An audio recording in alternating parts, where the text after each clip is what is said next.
So, if I told you we were about to watch a soft horror thriller about a ghost that kidnaps kids with the main character played by Nicolas Cage, you'd probably be ready for a pretty interesting experience, right? Wrong.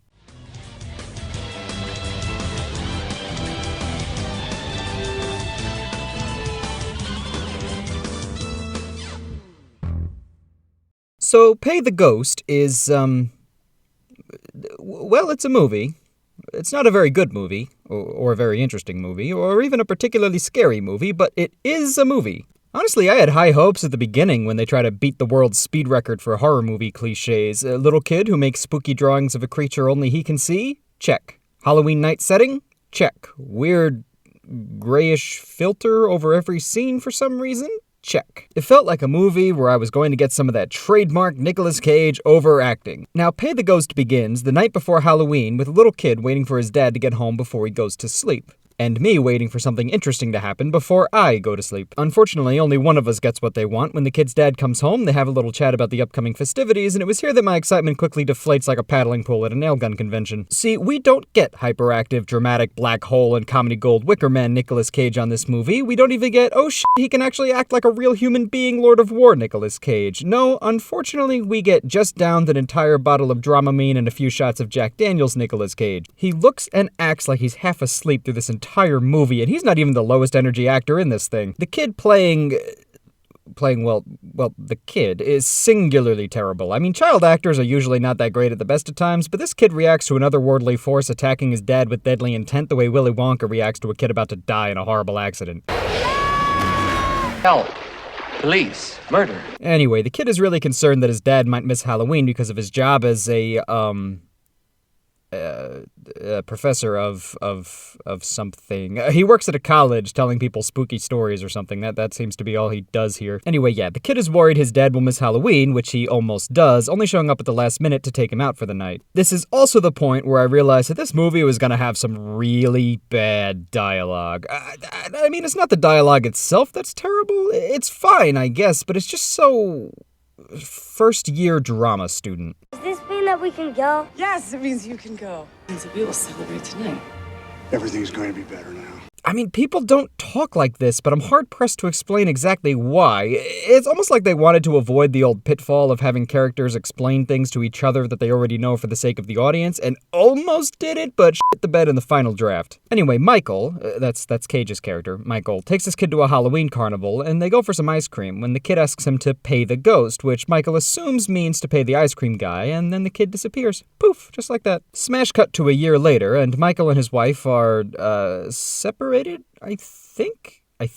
And Michael is still trying to track his kid down on his own while also annoying the shit out of the detective working the case. Eventually, Michael stumbles across the phrase, "Pay the ghost," painted on a wall outside of a building being used as a homeless camp, which leads to what very well may be the single greatest scene in cinematic history. Allow me to set the scene here by putting what's coming into a different context. Imagine you're visiting a new acquaintance for the first time. Now, you don't know them very well, but you have a general idea what they're about, and you're looking forward to a reasonably pleasant time. Things are going pretty well, and then halfway through dinner, they go, whoop, here it comes, and get under the table right as an ear-splitting screech rips through the attic, rattling all the silverware off the table. When the noise quiets down and you both stand back up, you ask them what it was, and they just kind of shrug and go, yeah, that happens sometimes, and resume their meal. That is essentially what happens in this scene.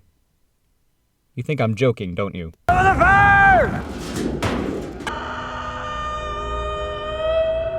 What was that? Nobody knows.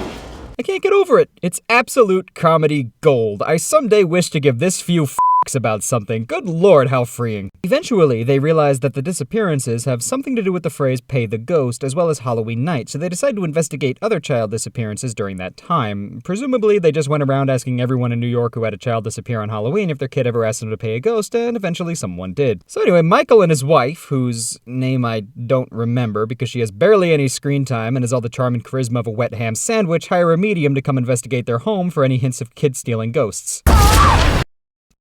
It doesn't end well.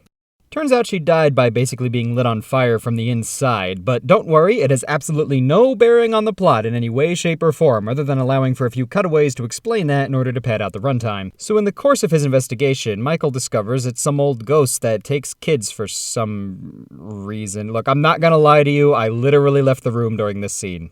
I did, and I'm not even sorry. That is not typical behavior for me when putting a review together, and especially during a ghost story, but it was just so boring. They talk in circles, and it feels like they may have well just explained this scene with a crawling text wall for how visually stimulating it is. I mean, just look at this shot. There is nothing interesting going on here at all.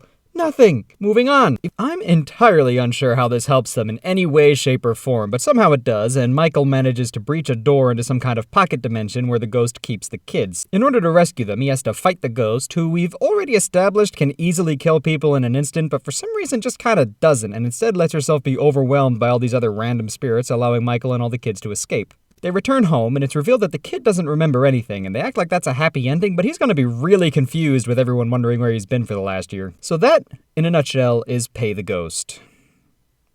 It wasn't very good. Which is a shame because it had all the ingredients to be really good and just went about it entirely the wrong way. It was like having a chef take out a perfect steak right in front of you and then serve you a bowl of the leftover fat and bone. Everyone in this movie acts like they're half asleep, and that is not interesting to watch. I don't know if it's bad directing or if everyone involved just didn't give a shit, but if everyone on screen seems bored, I'm going to feel bored as well. This really isn't helped by the way shots are framed and lit. Everything is just so flat and lifeless, and I kept getting distracted by more interesting things. Like there's this spot on my wall where a nail wasn't driven in all the way, and it kind of makes the paint bump out a little bit. And let me tell you, that was way more fascinating than anything going on in this thing. The performances in general are also really bland. This guy playing the detective is alright, but his dialogue is all weirdly cliched, and it feels like all of his lines were done by different writers than the other dialogue staff, and they just had a Cliff Notes version of what the other characters were going to say. Not even Nicolas Cage, the meme lord himself, could make this more interesting. He's so weirdly restrained, but also not showing off his real acting skills that he definitely has, trust me, and instead he's just giving this completely lifeless performance that just drags down the pace of every scene even more. Overall, unless you're Nicolas Cage's biggest fan or are stuck in some kind of Saw-style trap where you have to watch all of his movies to get out, I don't think this one's worth the watch, and I'm sure you can find something way more interesting, especially if you've got some fresh-cut grass that's about to start growing.